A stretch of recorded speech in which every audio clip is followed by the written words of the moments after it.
अगर आप चाहते हैं जवाहरलाल रसीला एंटरटेनमेंट का ऑडियो वीडियो सबसे पहले आप तक पहुंचे तो हमारे चैनल को सब्सक्राइब करें और साथ ही साथ बेल आइकन के बटन को जरूर दबाएं।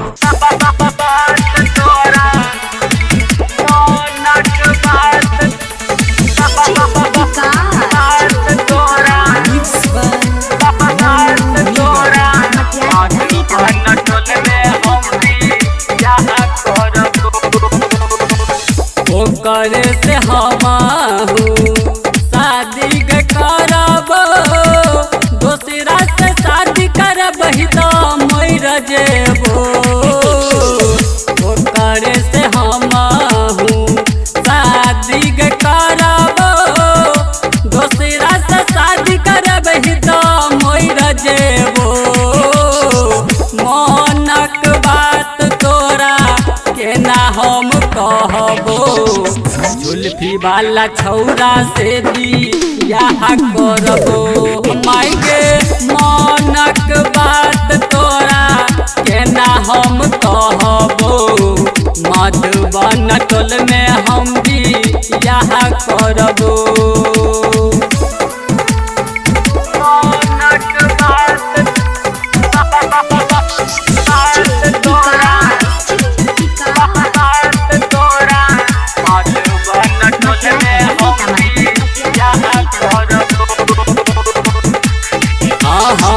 गाना सुना के हमरा केलको गई पागल। उह दिन घर से हमहू चलियो गई भागल। गाना सुना के हमरा केलको गई पागल।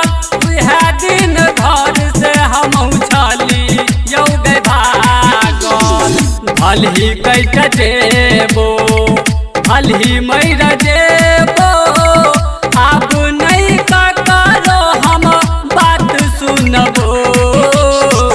मनक बात तोरा के ना हम कहबो।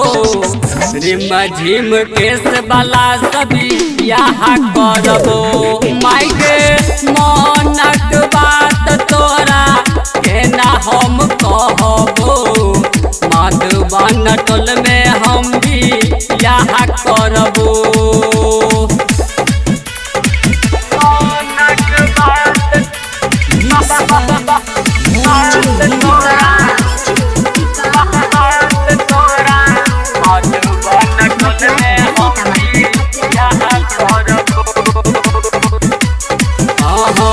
राइटर रमेश राजा बुझे गई मम्मी।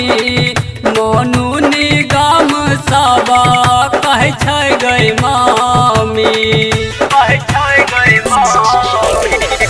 राइटर रमेश राजा बुझे गई मम्मी।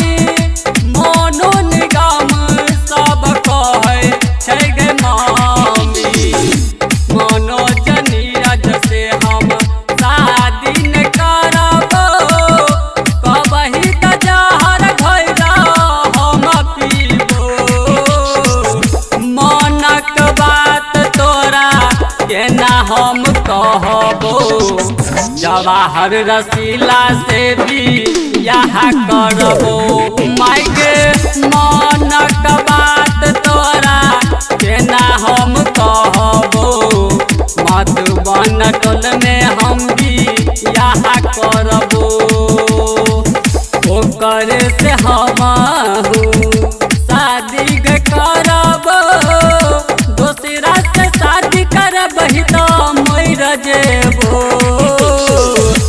करे से हमहू शादी करब दूसरा से शादी करब ही तो मर जेबो।